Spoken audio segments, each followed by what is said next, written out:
You're tuned in to the Bleav in Arizona podcast.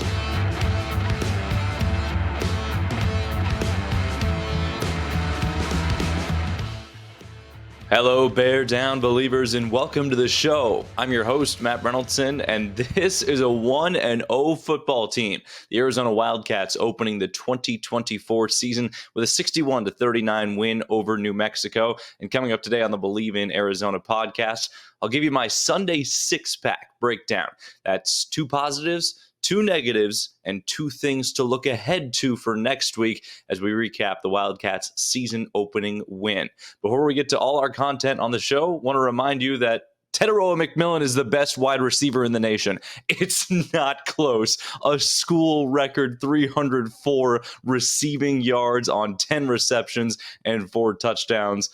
But okay, let's get to the plugs real quick before we get too into the weeds on T-Mac and his electric performance in this game. I want to remind you to please like and subscribe to the show. Click the play button on all those audio downloads over on Spotify, Apple Podcasts, TuneIn, or wherever you get your podcasts. The video versions of these will always be up on my YouTube page as well at Matt_Reynoldson. All right, Arizona 61, New Mexico 39. Where do we start? Well, I kind of tipped my hand with that. It's T-Mac. Arizona has the best wide receiver in the nation. T-Mac's 304 receiving yards on those 10 receptions.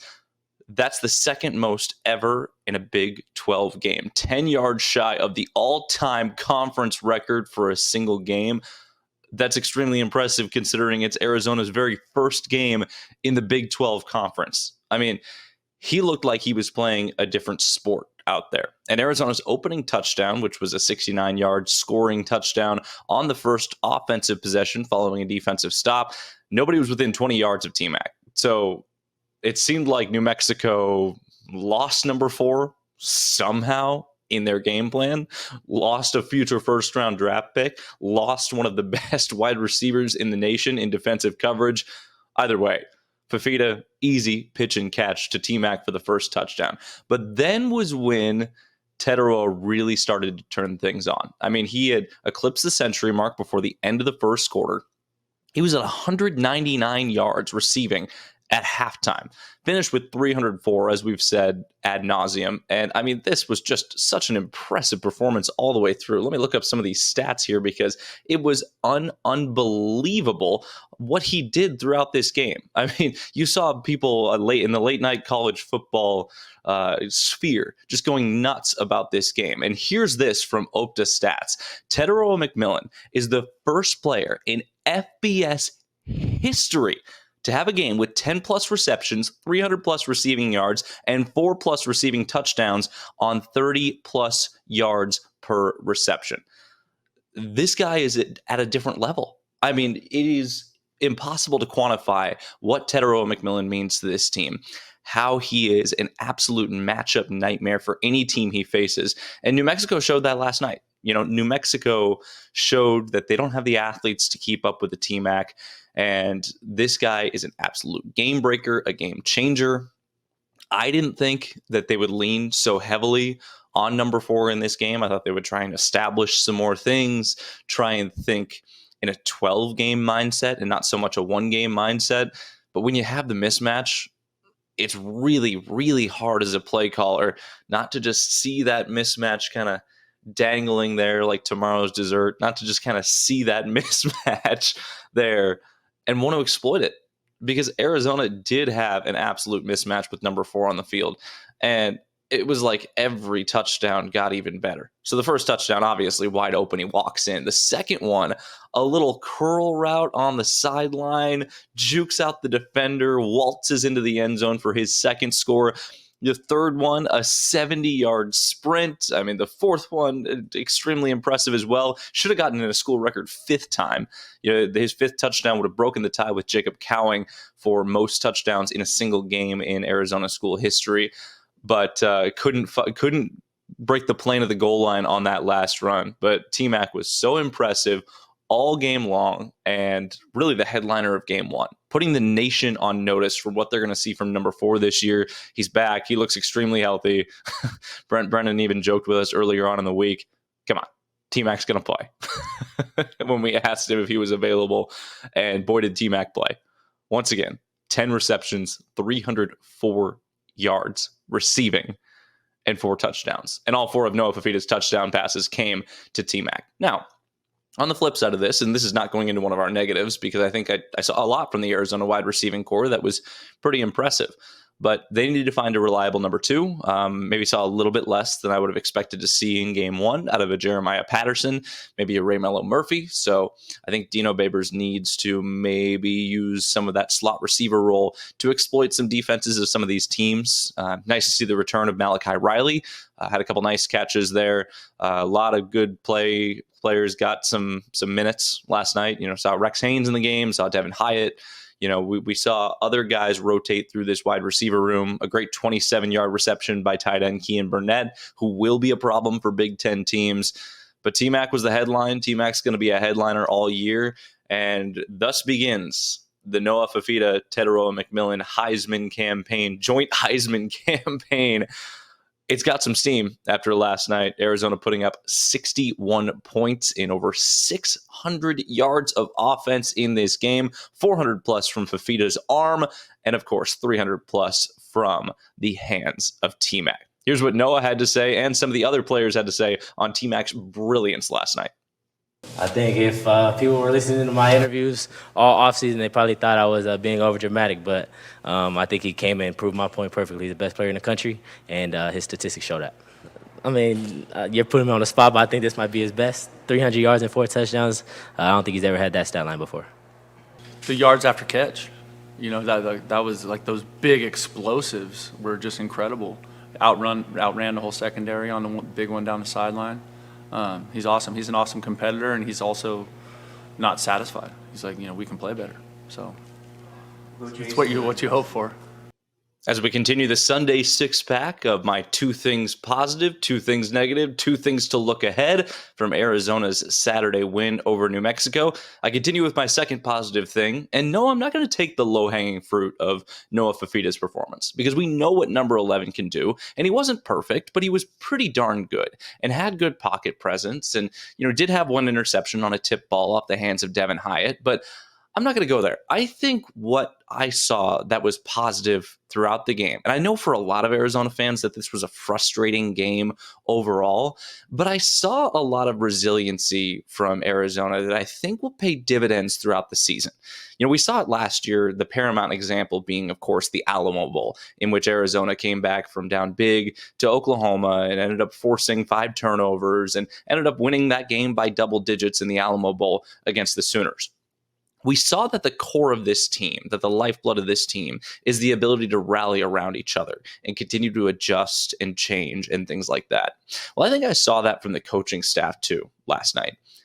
I found myself questioning whether there was even a game plan at all coming in because that was, from a first half standpoint, really kind of unnerving. Being tied or being a 3-point lead at half. I really thought that was a concerning performance for Arizona in the first half, especially defensively, because they didn't have a real handle on Devin Dampier and New Mexico's offense and what they were going to do from a pass defense standpoint and finding the balance of keeping New Mexico off balance. I also thought the offensive game plan was a little strange because you clearly overmatched this team. They gave up 362 rushing yards last week to Montana State, an FCS program, and Arizona did not establish the run early. So I'll get to all these in my negative points coming up soon. But what I was really impressed with this coaching staff and the core of this team was its ability to focus in and really rally. Not let the bad things snowball. Get some momentum at key times. And even when disciplinary issues showed up or dumb penalties or bad turnovers or bad defensive mistakes or things like that, it just never felt like it snowballed. And I think that's a real symptom of the culture of this Arizona football team, of a group with character, of a group that plays with and for each other, a player-led team, because they hold themselves accountable. Look, this is new territory for this coaching staff as well. This coaching staff for Arizona has never coached a game together, all of them. So that in mind, there were going to be some bumps in the road. There was going to be, maybe a little miscommunication here and there as far as what the game plan was, what the priorities were, everything like that. But I think this staff and these players rallied around each other in a very strong sense that could pay dividends moving forward. Look, Arizona was down 24-17 in this game, and it did not look good in the second quarter. The Wildcats responded with 10 points to close the half, and then opened up the third quarter with a 14-point advantage in the third period. So that is, for those who are math people, a 24-point swing between the late second quarter and the end of the third quarter. The key quarter and a half of play, Arizona dominated. It got things on track. And yeah, number 4 is a huge part of that. Tetairoa McMillan is a game breaker and a huge part of that. But I think you saw in the second half, Arizona start to establish some things that can be staples moving forward. Establish some things like Caden Luke hitting the gap to spring Quali Conley for touchdowns. Establishing things like getting tight ends involved in the blocking schemes, so Noah's not running for his life back there. Getting other receivers involved. Getting a balance and a calm to the offense. Getting maybe a little rush in the backfield. The run defense was pretty solid. New Mexico did finish with 211 yards rushing, but just looking at the stats here, Devin Dampier had 130 of that. So holding New Mexico's running backs on, let me do this quick count here in the stats. So on 23 carries, New Mexico's running backs had a total of 81 yards. New Mexico's running backs, 23 carries, 81 yards. That's some pretty darn good run defense if you really think about it. Now, Dampier is not the best dual threat quarterback that Arizona will play this month. Avery Johnson is a freak at Kansas State. He's a guy who they say runs in the 4.3s, 4.4 range as a quarterback. So the U of A has got to figure out their defense, what they want to do against mobile quarterbacks, because look, Dampier tore him up. Almost 400 yards of total offense. 5 touchdowns accounted for. If Avery Johnson does that, it's curtains on September 13th for the U of A. But I really liked how the run defense adjusted throughout. The pass rush has got to get better. But I really liked the adjustments throughout and how Arizona just felt comfortable with 10, comfortable with a 17-point lead, and then comfortable with finishing it out with a 22-point win. Because look, the second half, say what you want about, the gaps in the defense and, giving up yards here and there and giving up scores. Arizona gave up 15 points in the second half. And 8 of those were late, kind of garbage time after a bad Tetairoa Davis ejection. So 15 and a half, I think with this offense, you can live with that. You can't live with 24 and a half. I'm not saying that at all. The first half was abysmal defensively, but 15 and a half, I think you can live with, especially considering the context of that final touchdown by New Mexico. A 22-point win is a 22-point win, and it goes to show what Arizona is character-wise after going down 24-17. The Wildcats, from that point forward, outscored the Lobos by 29 points. 9 points. The math is mathing when there's 100 total points scored in a game. That's what you want to see. And the resilience of this team boils down to the character of this group and boils down to the leadership showed by the players. Here's the comments on that after this game. We learned that we can go through adversity. We learned that when tough times come, we can lean on each other. And at the end of the day, we learned that we're still have the ability to win. But like I've said many times, it's a lot that we got to fix in football as well as the character part. So y'all will see a much more disciplined and a much better team throughout the rest of the season. At halftime, I thought the biggest thing I talked to them was just stop worrying about the outcome. And worry about right now. Stop looking at the scoreboard. Just play football. It's like we had a game tonight. That's how it is. It's everyone can play. Right? Some teams are better than others. Some teams have better players than others. But everybody can play.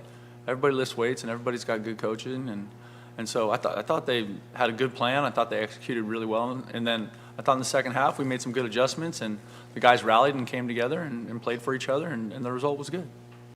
As we continue the Sunday Six Pack here on the Bleav in Arizona podcast, we've told you two positive things about Arizona's 61-39 win over New Mexico. Now it's time to go on the negative side of things, which I'm not very good at because I'm naturally a very positive person. But there were some cracks in the foundation last night, and I thought that there were a lot of things, especially early, that were very concerning. Look, the bottom line to my point in this part of the Six Pack is this. New Mexico looked like a team that had played one game and learned from mistakes in the first game. Arizona looked like a team that was playing its first game under a new coaching staff. And I think that that's something that would have concerned U of A fans coming in.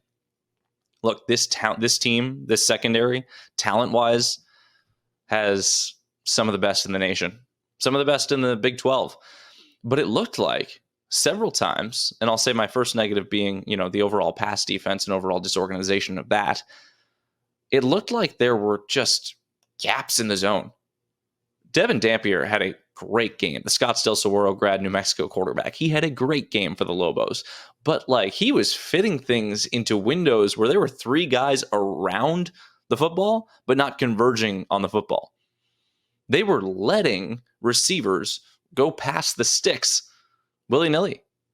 Luke Wysong, 8 catches, 129 yards, 1 touchdown, 30 yards after catch on 11 targets. 8 receptions on 11 targets. That's not acceptable for this secondary. And it looked like there was just an overall disorganization with that group. It looked like the communication was maybe a little bit off. Maybe Arizona would want to change the communication helmet, maybe flip it back and forth game to game, or try and find a balance between having Jacob Manu wear it and having Gunnar Maldonado wear it, because the secondary seemed disorganized last night. And I know a lot of that is a result of not having a consistent pass rush and not having, a real dominant pass rusher and trying to get home with 4 a lot, and knowing that you can't sacrifice your best middle linebacker in Jacob Manu for an interior rush more than just a few times a game or a few special packages. But even in the dollar package, even with 6 defensive backs out there, Arizona just looked a little disorganized. They looked like they were really susceptible to the slant. Devin Dampier went 24 of 42 for 260 yards and 3 touchdowns. 2 interceptions, but one of them was off a tip ball. Traden Stukes, right place, right time. He had gotten beat on the slant route before catching it. Great heads-up play by Traden Stukes. And the other one was a great diving interception by sophomore Genesis Smith. But speaking of the disorganization of this group and maybe the lack of discipline, what we saw last night, Genesis Smith gets so excited after the interception that he rips his helmet off and gets a 15-yard penalty and then sacrifices field position for the offense. Takario Davis gets hit with 2 unsportsmanlike conduct penalties. Your best defensive back gets hit with 2 unsportsmanlike conduct penalties and is ejected from the game. The secondary should be better coached than that. The secondary should have better self-checks than that. Should self-police more effectively than that. And to see it be exposed a little bit against this New Mexico team, I think that's a little concerning. Now, I think that Arizona is going to be in a lot better spot defensively than what we saw last night. I think, as I mentioned in the last segment, that 81 yards rushing by New Mexico running backs, by non-quarterback rushers in this game on 23 carries, that's a pretty impressive defensive performance from the run D. And I know they got a lot on the ground. I know they went over the 200-yard mark on the ground, actually outrushed Arizona 211 to 205. But, that the run defense was pretty good. The pass defense has got to get home, though. And they have to have better contain on the outside. They have to figure out exactly what they're doing to spy mobile quarterbacks, because you're going to see mobile quarterbacks in this conference. You're going to see Avery Johnson in 2 weeks at Kansas State. You're going to see KJ Jefferson from UCF in November. All of these quarterbacks can move to some extent. They can get around, they can get out of the pocket, they can hurt you with both their arm and their legs. So what are you going to do to combat it? Next week's NAU game is a big, big week for Dwayne Aquina and staff to figure out exactly what went wrong, fix it, and put a Band-Aid on it moving forward. My second negative as we go through point number 4 of the Sunday six-pack from Arizona's 61-39 win over New Mexico was a lack of commitment to the run game early on. I got to give credit where credit's due. Arizona figured some of this out in the second half. 3 long touchdown runs were a big part of that, including the game icer, which was a fourth and 1 run from, I believe, Quali Conley that scored a touchdown. Ja'Cory Krosky-Merritt scored the final touchdown after the game was well in hand, but 3 touchdowns on the ground for Quali Conley. Arizona broke off some long runs. It was impressive. 205 total yards rushing. I thought that they used the screen game well. It's an extension of the run game. But my goodness, they need to have some commitment to running between the tackles. They need to have more organization for running between the tackles. The first half was pitiful from a running game standpoint. And even though a couple long runs were broken off and, they had a little bit of balance in that sense, felt like Arizona came in with such an insecurity almost. I don't know if that's too strong, but maybe an insecurity in exactly what they were going to do from a game planning standpoint that they said, we're panicked already. Nowhere to T-Mac, save us. And that was the first half. That was pretty much the entire first half. As I mentioned, Tetairoa McMillan, 199 receiving yards and 3 touchdowns in the first half of this game. You can't just say, save us number 11 and number 4 every single time, especially against a team like Utah. Look, Arizona's going to get better in the next month, but Utah's great in the trenches. Utah's good on the back end. They will control time of possession. New Mexico dominated the first quarter in time of possession, dominated much of the first half in time of possession. So when you see that, that's a little concerning from the game control metrics for Arizona because they didn't establish the run early on. Now, I thought in the second half, there were adjustments made. I thought Caden Luke, the freshman fullback from Canyon Del Oro High School, right here in Tucson, right here in Oro Valley, had a great game. He was extremely effective as a lead blocker, sprung 2 or 3 touchdown runs. He was extremely impressive. They call him Big Red, number 30, wearing his same number that he did at CDO for the Dorados when he won a state championship last year as a stud running back, winning the 4A state title there. He was a really important piece. But will they have to go heavy set every time? That's 21 personnel. That's taking, they call it 21 personnel because it's 2 running backs and 1 tight end, or even 22 personnel, 2 running backs, 2 tight ends. Well, if you're mathing there, that means you're taking wide receivers off the field. That means you're taking speed and game breakers off the field and taking the capabilities out of Noah Fafita's hands to, hit some balls and hit some deep shots and hit guys in stride and break the game open. It can't always be Tetairoa McMillan. And you can't always only run the ball with a fullback. I'm an old school football guy. I love the fact that they use a fullback. I love the fact that Dino Babers leans into the heavy sets. But you can't always do that. You got to be able to run one-on-one, beat what is blocked.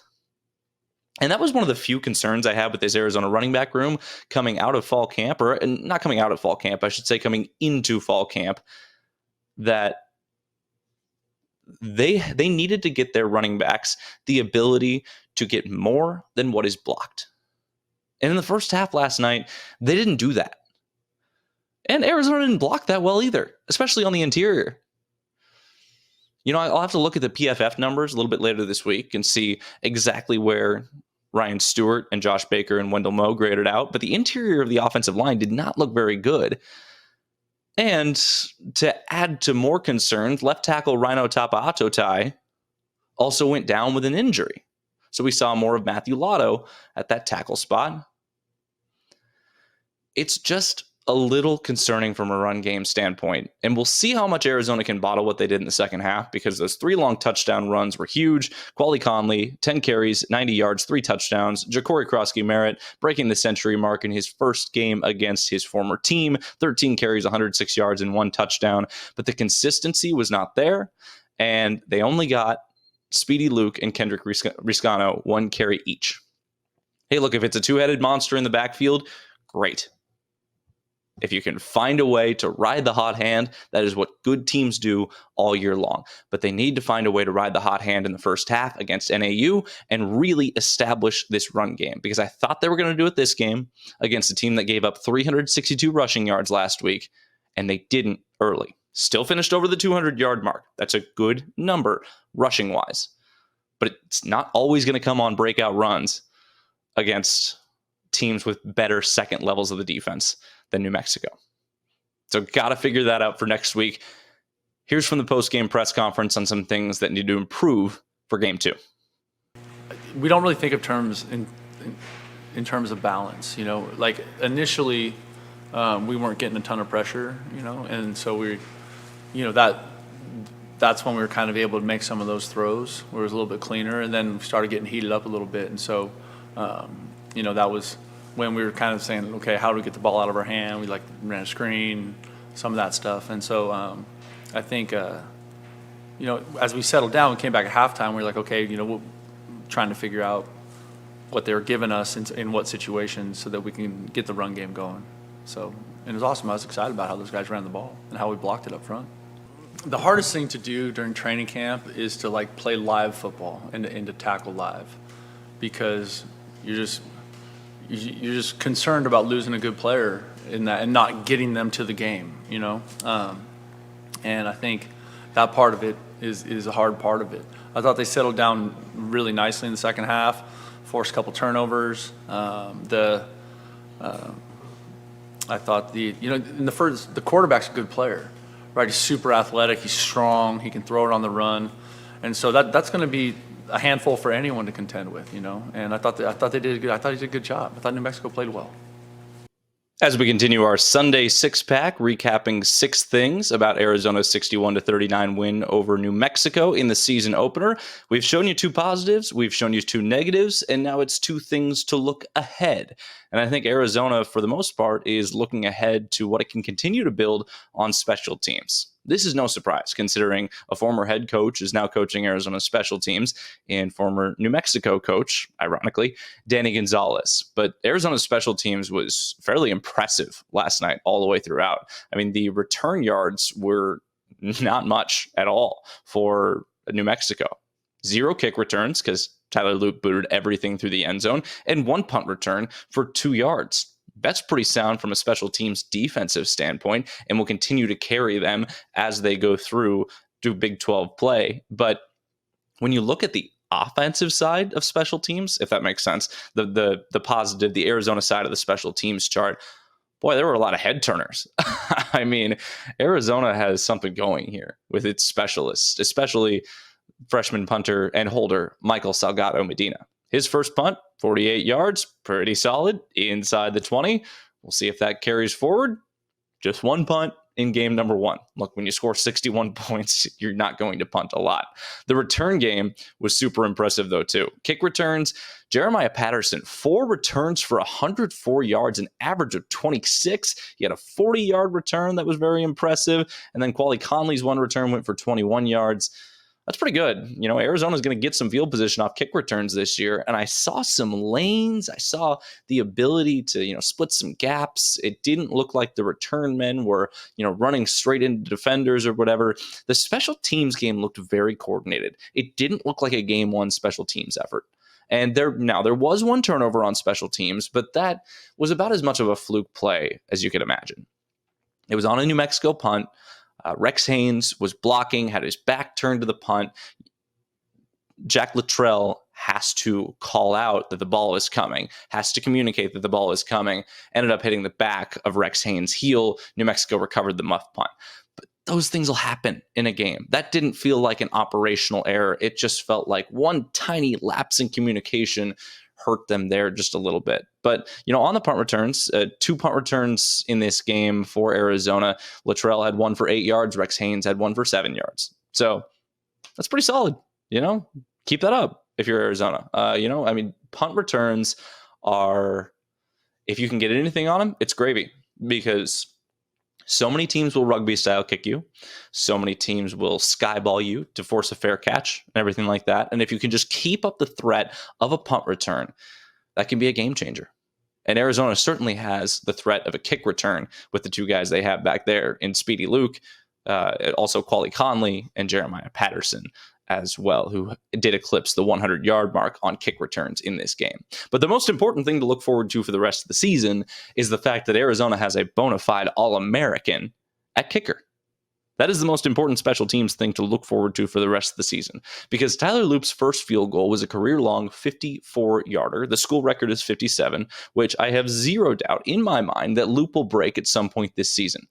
The 54-yarder had such pop on it, such full boot on it, that it split the uprights and probably would have been good from 65 or 70. This is an elite kicker. This is an NFL kicker. Loop was last year on track before the Utah game to be the most accurate kicker in NCAA history. Missed a couple against Utah, missed one against ASU, but then came back and had a stellar Alamo Bowl, and boy, is he off to a stellar start this season. Nailed a 54-yarder, nailed a 46-yarder late in the first half to put Arizona up 3 into halftime. That was important. So I think my thing to look forward to, the fifth thing in our Sunday six-pack, is that Tyler Loop is one hell of a kicker.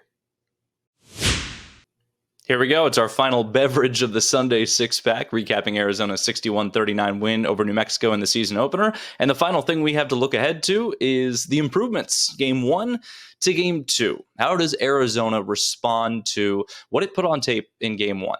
Look, Northern Arizona comes in with a 1-0 record after a 60-point win over Lincoln University, an independent school in California. NAU scored on 8 straight possessions. This is a legitimate offensive team. And I know Lincoln is, not anybody that could even step on the same field with a team like Arizona. But, this offense has a little bit of confidence coming in. And look, the Lumberjacks have won here. I don't mean to step on a sore subject, but they've won here in Tucson. And Dino Babers said, Danny Gonzalez said, Dwayne Aquina said, Brent Brennan said, before this game, before the week 1 game, that teams make their most improvements from Game 1 to Game 2. I think we certainly saw that with New Mexico last night. I think we certainly saw a team that is well coached by Bronco Mendenhall take a hard look at their film, take a hard look at what they do well, what they do wrong, and adjust, recalibrate, and come up with a better game plan. I expect Arizona to do that on defense this coming week, because this is a test. It's not a test of, hey, this is going to be what you see in the Big 12. It's a test of, what's your mentality going into the Big 12? Is this going to be a dominant defensive team?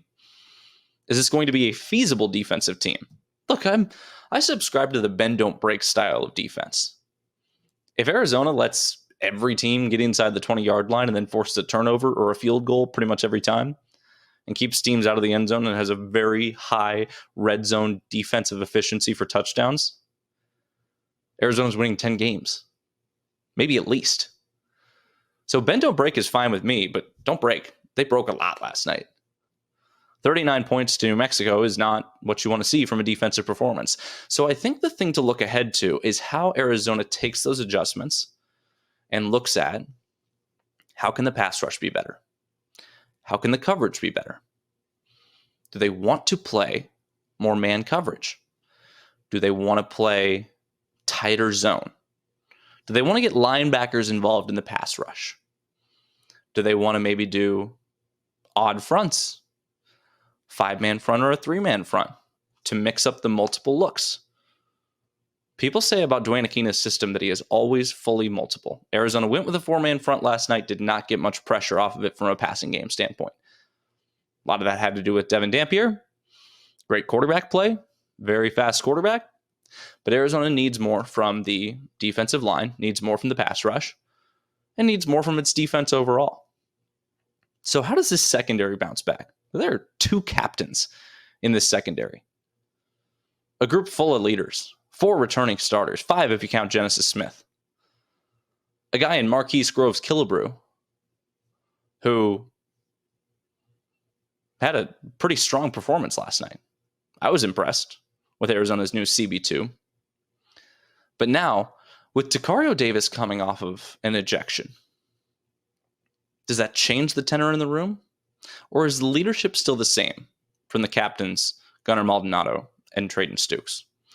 How does the secondary respond to getting exposed a little bit last night? Because that's what they were. They did get exposed. So how does the secondary respond? How does this running game operation respond? Can Arizona put hat on a hat and run the football with even numbers? Because we know they can do it with heavy sets. We saw they can do it with a fullback. We saw they could do it with 2 tight end sets. But can Arizona put 5 guys on the offensive line and 1 single running back and put either Noah Fafita under center or in the gun and run the football? And none of this delayed handoff stuff. I hate delayed handoffs on first down. Those were some of my most hair-tearing out calls last night. Delayed handoffs on first down make no sense. I digress. I'm not a play caller. But Arizona needs to prove that it can go man for man in the run game and churn out yards on first down. Stay ahead of the sticks. Because if you don't stay ahead of the sticks, you're not going to get... Heroics aren't going to save you against teams like Kansas State and Utah. They're just not. They're just too good of teams. And while even though Tetairoa McMillan in those games is going to be the best player on the field, he's not going to be the only great player on the field, which he was last night for a lot of stretches. T-Mac and Noah were the only great players on the field for most of the game last night. And boy, it sure looked like Devin Dampier was third. That's not going to be the case in the Big 12. So here's your opportunity. Get out to a lead. Establish some things in the run game. Establish good habits and get the starters pulled early so you can get into your 6-day prep for Kansas State. Because that's a quick turnaround to a Friday night in Manhattan, your first road travel with the new staff. And it's technically a non-conference game, but that's the first Big 12 environment you're going into as a member of the Big 12. And a Friday night frenzy at Bill Snyder Family Stadium in Manhattan, Kansas. I've been there. It's a little intimidating.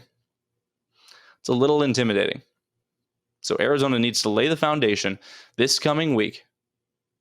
Have a good bounce back game in all facets. A clean game. 9 penalties we saw last night? Can't happen. Clean game. Hopefully a turnover-free game. Maybe 1's fine. Clean game in penalties, clean game in turnovers, clean game in communication, clean game in operation, clean game in run game, and clean game in pass defense. If all those things happen, comfortable 30 to 40 point win over NAU, pull the starters in the third quarter, and move on to Kansas State. That's what Arizona needs to accomplish over the next week. And there's your Sunday 6-pack. 2 positives, 2 negatives, 2 things to look ahead to. We'll do this every Sunday after Arizona football games. All right, time now for the Bear Down Rundown as we close the show with a look at what else is going on in Arizona athletics. And want to get a shout out to the Wildcat volleyball team starting the season 2-0. They won their Friday opener against Boise State 3-1, dropping the third set by a measly 26-24 margin, but otherwise 3 pretty dominant sets for the Wildcats. They look to be going pretty well in year 2 under Sharita Stubbs, so that's a really good, solid opening win over a Boise State team and a Boise State program that consistently competes in the Mountain West Conference. Saturday, they beat VCU, also 3-1. So that's another impressive win to get off the weekend with a winning record for sure. They are currently in action against Tennessee State. Tennessee State did not win their first match of the weekend. So it's worth considering that Arizona should probably win this one as well and get off to a 3-0 start at the Cactus Classic at McHale. High hopes for Arizona volleyball this year. I think a better schedule. I've mentioned it before, going into the Big 12, not having to play some of these tremendous Pac-12 powers, your USCs, your UCLAs, your Oregons, your Washingtons. There will be tough teams in the Big 12. Baylor's always good. That's who Arizona opens the Big 12 conference slate with later this month. And, BYU, always a good program. TCU, I know took a set off Nebraska last night. That's a top 1 Nebraska team. So anybody that takes a set off them early in the season is going to be a force to be reckoned with, maybe in their respective conferences. there are teams that can trip up the U of A, KU, K-State, always good volleyball programs. But I think this is going to be a lot better situation for the U of A to rack up some wins and hopefully make an NCAA tournament berth in year 2 under Sharita Stubbs. So a 2-0 start to the season for Arizona volleyball, currently in action right now over at McHale as the time of this recording, right now at McHale against Tennessee State. Hopefully a 3-0 start for the Wildcats volleyball team and some momentum heading into week 2 of the season this coming week. That'll do it for this edition of the Bleav in Arizona podcast. We'll have more coming up this week as we look ahead to NAU. Arizona is 1-0 on the season after a 61-39 win over New Mexico, and Tetairoa McMillan remains the best wide receiver in college football. 10 receptions, a school record, 304 receiving yards, and 4 touchdowns for T-Mac, an electric performance that we won't forget anytime soon. I want to remind you to please like and subscribe to the show. Spotify, Apple Podcasts, TuneIn, YouTube videos will be up on my page at Matt_Reynoldson. But thanks so much for listening to the Bleav in Arizona podcast. Have a great rest of your Labor Day weekend, and we'll see you later this week.